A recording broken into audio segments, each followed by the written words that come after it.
నమస్కారం సుధీర్ సార్. నమస్కారం అండి. ఎస్ఐ కానిస్టేబుల్ నోటిఫికేషన్స్ ఎప్పుడైతే వస్తున్నాయనేటువంటి ఇండికేషన్ వచ్చిందో, ప్రతి ఒక్కరికి పేపర్ అంటే ఎగ్జామ్ పేపర్ ఏదైతే ఉంటుందో, దాన్ని ఎలా అటెంప్ట్ చేస్తే సక్సెస్ అవ్వడానికి అవకాశం ఉంటుంది. అంటే ప్రతి ఒక్కరికి ఉంటుంది. వచ్చేస్తదేమోలే అనుకునేటువంటి ఆలోచనతోనే ఎవరైనా ప్రిపేర్ అవుతారు.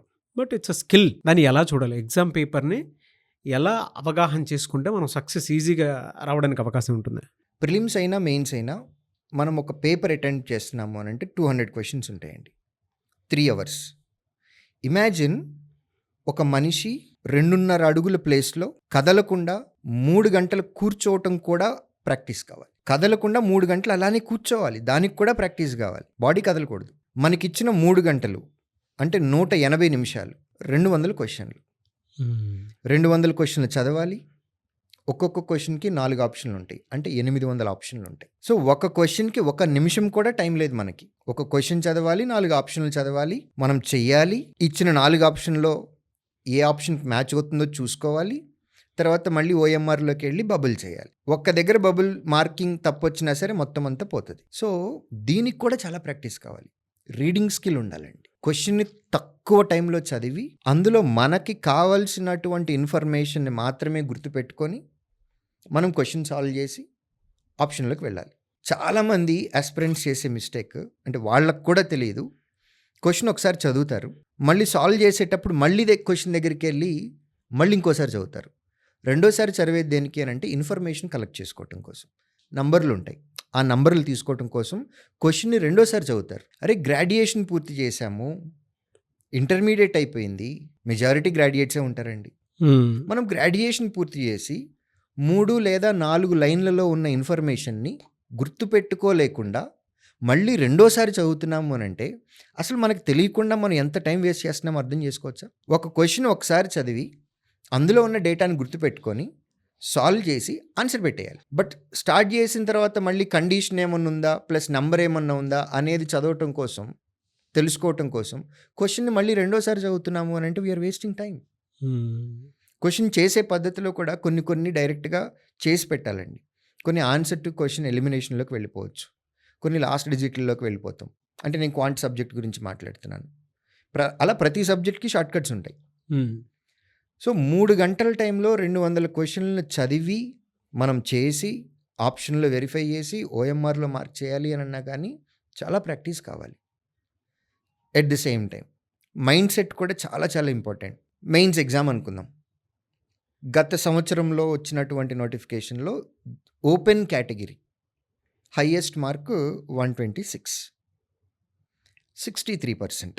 సో వెళ్ళేటప్పుడు ఎగ్జామినేషన్ హాల్కి స్టూడెంట్ మైండ్ సెట్లో నేను ఇవాళ 130 మార్క్స్ తెచ్చుకోవాలి లేదా 135 మార్క్స్ తెచ్చుకోవాలి, ఈ మైండ్ సెట్ తోటి వెళ్తాం. అది చాలా డేంజర్. ఈ మైండ్ సెట్ తోటి వెళ్ళాం, ఫస్ట్ 2 క్వెషన్సే మనకు రాని వచ్చినాయి, మైండ్ అంతా డిమోటివేట్ అయిపోద్ది.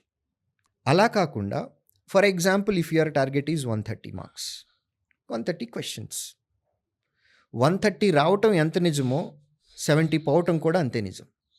ఇవాళ పేపర్లో నేను 70 క్వెషన్స్ వదిలేయచ్చు అనే మైండ్ సెట్లో వెళ్ళాలి. ఫస్ట్ క్వెషనే లెందీగా పడింది, పర్వాలేదు 70 వదిలేయచ్చు, ఒకటి పోయింది ఇంకా 69 వదిలేయచ్చు. రెండోది పర్వాలేదు ఇంకా 68 వదిలేయచ్చు. పాజిటివ్ మైండ్ సెట్లోకి వెళ్తుంది.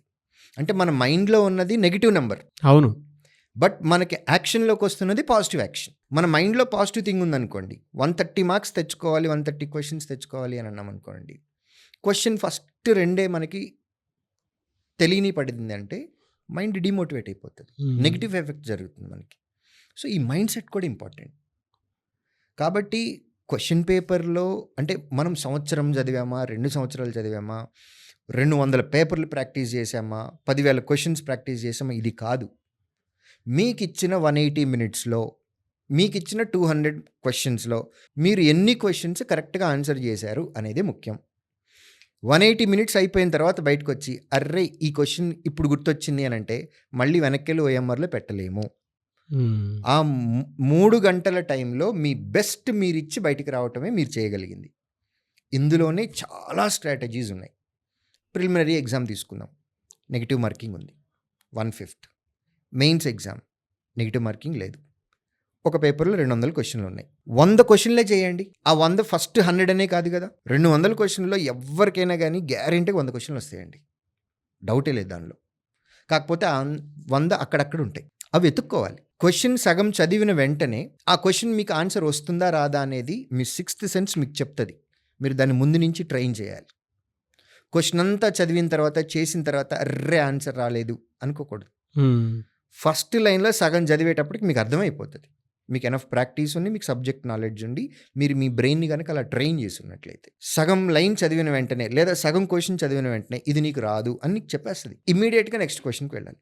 క్వశ్చన్ బాగా లెందీగా ఉంది, ఒక 5-6 లైన్లు ఉంది, 5-6 లైన్లో ఉన్న క్వశ్చన్ని చదివి దాని ఆన్సర్ పెట్టే కంటే వదిలేసి పక్కకి వెళ్ళి 2 లైన్లో 3 లైన్లో ఉన్న క్వశ్చన్స్ 2 చదువుకోవటం బెస్ట్.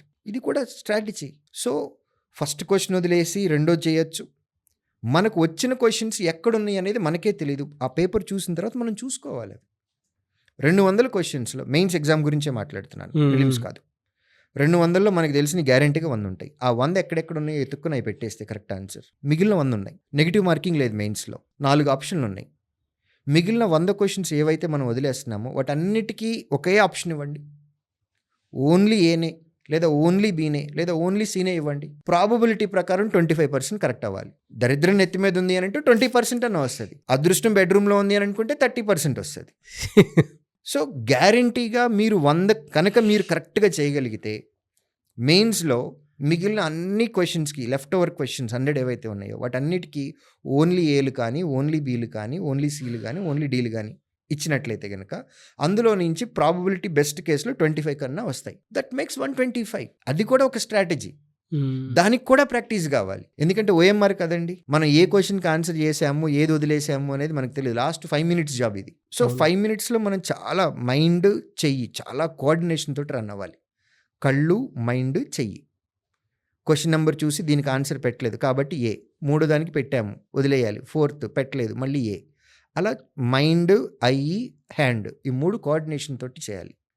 ఇది అప్పటికప్పుడైతే రాదండి, దానికి కూడా ప్రాక్టీస్ కావాలి. ఎగ్జామినేషన్ హాల్లో మనం చేసే ప్రతి యాక్టివిటీకి ట్రైనింగ్ కావాలి. మనకి ఎంత ఫుడ్ తిని మనం ఎగ్జామ్ హాల్కి వెళ్ళాలి, ఎంత వాటర్ ఇంటేక్ తీసుకొని మనం ఎగ్జామినేషన్ హాల్కి వెళ్ళాలి, 3 అవర్స్ కదలకుండా అక్కడే కూర్చోవాలి అని అంటే మన బాడీకి ఎంత ఫుడ్ ఇంటేక్ ఇవ్వాలి, ఎంత వాటర్ ఇంటేక్ ఇవ్వాలో కూడా మనకి ట్రైనింగ్ కావాలి. ప్రాక్టికల్గా ఆలోచించండి. తక్కువ వాటర్ తాగెళ్ళారు అని అనుకోండి, మీరు వాళ్ళు ఈదర్ డీహైడ్రేట్ అవ్వాలి లేదా ఒక 1 minute 2 minutes వాటర్ కావాలని అడిగి తాగి ఇచ్చేదానికి ఒక టైం వేస్ట్ చేయాలి, 1 or 2 minutes. ఎక్సెస్ వాటర్ తాగెళ్ళారు గ్యారెంటీగా 5 నిమిషాలు వేస్ట్ అవుతుంది, బయటికి వెళ్ళి రావాలి కాబట్టి. సో కదలకుండా 3 గంటలు పోనీ అట్లాని బలవంతంగా అక్కడే కూర్చున్నాము అని అనుకోండి, సైకలాజికల్గా అది మనకి రిజల్ట్ మీద ఎఫెక్ట్ చూపిస్తుంది. సో ఎంత ఫుడ్ ఇంటేక్ తీసుకోవాలి, ఎంత వాటర్ ఇంటేక్ తీసుకోవాలి అనే దానికి కూడా బాడీకి ట్రైన్ కావాలి. సో ప్రాక్టీస్ అంటే ఓన్లీ సబ్జెక్టు క్వశ్చన్స్ని చేసి వెళ్ళటం కాదండి, క్వశ్చన్స్ని చదవటం ప్రాక్టీస్, క్వశ్చన్స్ని వదిలేయటం కూడా ప్రాక్టీస్. ఏది పట్టుకోవాలి ఏది వదిలేయాలో కూడా తెలియాలి, దానికి కూడా ప్రాక్టీస్ కావాలి. What to skip what to pick దీనికి ప్రాక్టీస్ కావాలి. కదలకుండా 3 గంటలు కూర్చోవడానికి ప్రాక్టీస్ కావాలి. ఇలా మనం చేసే ప్రతి యాక్టివిటీ కూడా బిగినింగ్ నుంచి ఉండాలి అండి, అప్పటికప్పుడు ఏది రాదు.